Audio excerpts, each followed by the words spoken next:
Welcome back to Open Window Politics. Today we're going to be doing a prediction between the current governor of California, Governor Gavin Newsom, on the Democratic side, versus the current vice president of the U.S. on the Republican side, J.D. Vance.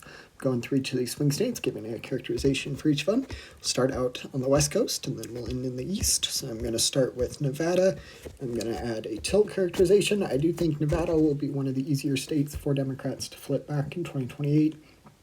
This state has, prior to 2024, had a pretty consistent history of voting for Democrats. They do have a Republican governor and 2 Democratic senators. They've definitely been known to elect people from both parties. In 2024 was an impressive feat by the Trump campaign. They were able to win the state of Nevada, which Trump even lost in 2016, so that was an impressive feat.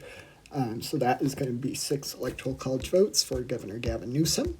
And then we get to Arizona. Arizona, I'm less confident in predicting this for the Democrats, really for either party, but I'm going to put it in J.D. Vance's column. This state, I think that having a candidate other than Trump on the Republican Party's ticket would be advantageous, especially in a state like Arizona. There are quite a few McCain-esque, more moderate Republicans that backed Biden in 2020, and to a lesser extent some of them backed Harris in 2024. But if it's a Republican that isn't Trump, are probably going to revert back to their Republican Party roots and vote for J.D. Vance in this case. So that is going to be 11 electoral college votes for J.D. Vance, 231 to 230. The district here in Nebraska, I actually feel fairly confident in putting this into the lean category. This district went to Harris by, I don't remember exactly, I think it was like 3 to 5 points.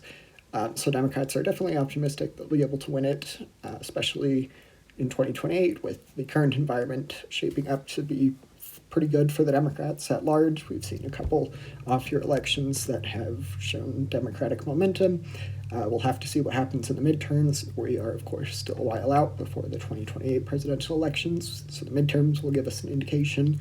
Those are going to be in November, so that can give us an idea. But for now, I'm going to put the little district there in the lean blue category. Then I'll go down to the south. In Georgia, Democrats did quite well here in the most recent elections. And I do think this state is also a likely one that could flip back to the Democrats.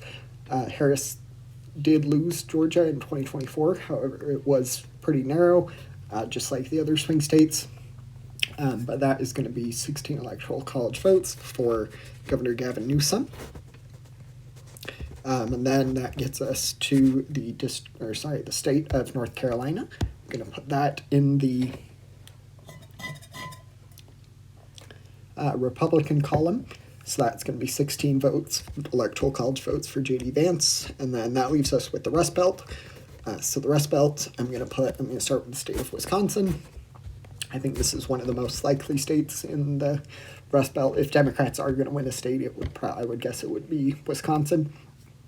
So that's going to be 10 electoral college votes there.